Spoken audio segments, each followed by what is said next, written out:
আজকে আমরা জানবো জর্জ পোলিয়ার সমস্যা সমাধান মডেল। এটা সিটেড বা যে কোনো রকমের স্টেটেডে যেখানে যেখানে আমাদের ম্যাথ পেডাগোগি থাকবে সেখানে সেখানে আমাদের কিন্তু এই যে কনসেপ্ট আছে এটা কিন্তু খুব গুরুত্বপূর্ণ। এখানে আমাদের 4টে স্টেপ দেওয়া আছে যে কোনো সমস্যা সমাধানের জন্য, সে ম্যাথামেটিক্সের সমাধান হোক, মানে অঙ্কের সমাধান হোক বা কোনো রকমের লাইফের সমস্যা সমাধান হোক, সব ক্ষেত্রে আমাদেরকে এই 4টে স্টেপ কিন্তু ফলো করতে হবে। ফার্স্ট স্টেপটা কি বলেছে, যে সমস্যাটাকে আগে বোঝো। মানে কোনো সমস্যা আমাদের আছে, অঙ্ক করার সময় কোনো সমস্যা হতে পারে বা কোনো জীবনে চলার পথে কোনো সমস্যা হতে পারে। সমস্যাটাকে দেখে যদি আমরা বুঝতে না পারি যে আসলে এখানে সমস্যা কী আছে, তাহলে আমাদের সেটা সমস্যার সমাধান করাও সম্ভব না। তাই আমাদের ফার্স্ট কাজ হচ্ছে প্রথমে সমস্যাটাকে আমাদেরকে বুঝে নিতে হবে। সেকেন্ডে কি বলেছে, যে পরিকল্পনা করো। যে কোনো একটা সমস্যা প্রথমে আমরা দেখলাম, তারপরে সেই সমস্যাটাকে আমরা কি করে সমাধান করব।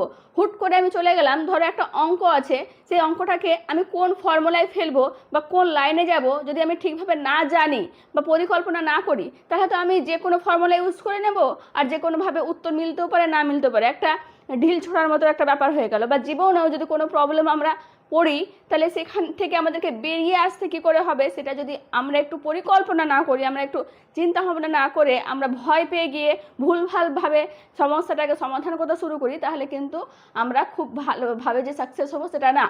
তাই আমাদেরকে ফার্স্ট স্টেপ কী হবে, যে প্রবলেমটাকে আমাদেরকে বুঝতে হবে।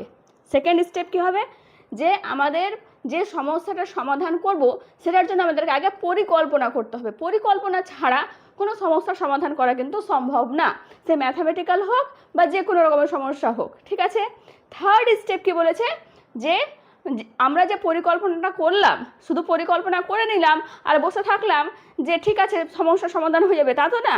আমাদেরকে ফার্স্টে প্রবলেম বুঝতে হবে, সেকেন্ডে তার পরিকল্পনা করতে হবে, থার্ডে সেই পরিকল্পনাটাকে বাস্তবায়ন করতে হবে, আমাদেরকে সেটার উপরে কাজ করতে হবে, আমাদেরকে সেটাকে সলভ করার চেষ্টা করতে হবে। আর ফোর্থ স্টেপটা কি হচ্ছে, যে আমরা তো করলাম, যে ফার্স্টে প্রবলেমও বুঝলাম, তারপরে পরিকল্পনা করলাম, তারপরে সেটাকে আবার পরিকল্পনার উপরে কাজও করলাম, বসে থাকলাম না। এবারে আমাদের লাস্ট কাজ কি হবে, যে আমরা দেখব যে কোনো একটা অঙ্ক করলাম সেটা ঠিকঠাক করেছি কিনা, কোথাও কোনো ক্যালকুলেশনে ভুল করিনি তো, বা কোথাও কোনো অন্য কোনোভাবে হয়তো আমি কিছু গণ্ডগোল করলাম, এটা একবার কিন্তু আমাদেরকে চেক করে নিতে হবে। বা জীবনেও কোনো প্রবলেমে পড়লে ফার্স্টে আমরা প্রবলেমটাকে বুঝবো, সেটার পরিকল্পনা করব, সেই পরিকল্পনাটার উপরে আমাদের কাজ করব, আর তারপর আবার দেখব যে সেই সমস্যা থেকে আমরা ভালোভাবে বেরিয়েছি কিনা, বা আরও ভালোভাবে বেরোনো যেত কি, এই সব কিছুকে আমাদেরকে কিন্তু আবার যাচাই করতে হবে। ঠিক আছে, তাহলে এভাবেই কিন্তু জর্জ পোলিয়ার যে সমস্যা সমাধান মডেলটা আছে সেটা আমাদের কিন্তু কাজ দেয়। এবারে এখানে যে সিকোয়েন্সটা আছে, যে ফার্স্ট স্টেপ সমস্যাটাকে বোঝো, সেকেন্ডে একটা পরিকল্পনা করো, থার্ডে সেই পরিকল্পনার উপরে কাজ করো, আর ফোর্থে আবারও যাচাই করো যে তুমি ঠিকঠাক করেছো কিনা। আমাদেরকে কিন্তু এই সিকোয়েন্সে এইভাবেই পরপর মনে রাখতে হবে, কারণ আমাদের সিটের বা যে কোনো টেটেই আমাদেরকে কিন্তু সিকোয়েন্স সাজাতে দেয়, যে কোনটা আগে আর কোনটা পরে হবে। আমরা যদি সিরিয়ালি মনে না রাখি, তাহলে কিন্তু সেখানে আমরা সেই ম্যাচগুলো আমরা ঠিকভাবে করতে পারবো না, মানে আমরা সিকোয়েন্সভাবে পরপরভাবে আমরা সাজাতে পারবো না। ঠিক আছে, তাহলে এটা কিন্তু আমাদেরকে পরপরই মনে রাখতে হবে। বোঝা গেছে?